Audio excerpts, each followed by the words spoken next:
wanted to connect with the voters. So, did they do that? Jeff Maskell is in Loughborough, where they've been watching very closely. Jeff.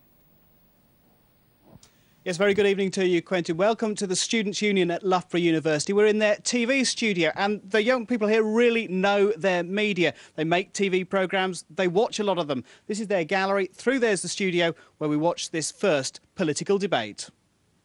I'm Alastair Stewart, and for the first time on British television, live in front of a representative studio audience, we'll be hearing from three men, each hoping to be the leader of the next UK government. So this is the moment this election had been waiting for. Finally, the gloves would come off as the leaders went head-to-head. Or maybe not, if the polite opening exchanges were anything to go by.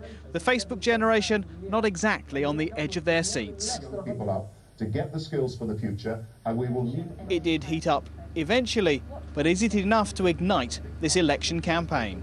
No, we've got to do more. That's the question. Is it going to be enough? Well, I don't think it ignited the election, but at the same time, I don't think it did any harm. I mean, for the first hour, we all sat here and watched it with some interest, but towards the end, we did feel it started to drag on a bit. What do you make of the format? Did it work as a TV spectacle?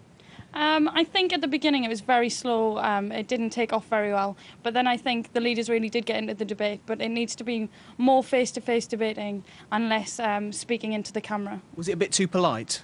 Yeah, maybe a bit stilted. Do you think that in some ways that they were worried about making a gaffe? Because one gaffe on this, and what would happen to it, do you think? Well, obviously we've taken this format from America, and there's been gaffes in America before, and it's been repeated every day on normal TV, and now we've got the YouTube generation as well. Any slight gaffe or mistake they make here is just going to be repeated constantly for the next 3 weeks leading up. There was a fear factor there from the leaders. You told me earlier that you were not going to vote. Yeah. Did anything tonight change your mind? I think it did. I think it gave us a chance to see what the leaders are about and let us see the person behind the policies, because they can say the same old stuff over and over again, but it allows us to see their background, their lifestyle and who they really are. And I think it probably did make me more inclined to vote. And there are, of course, 2 more of these debates before we get round to polling day on May the 6th. Jeff Maskell in Loughborough, thank you. Other news now, and 3 men who were jailed for their part in a shooting have had substantial cuts in their sentences.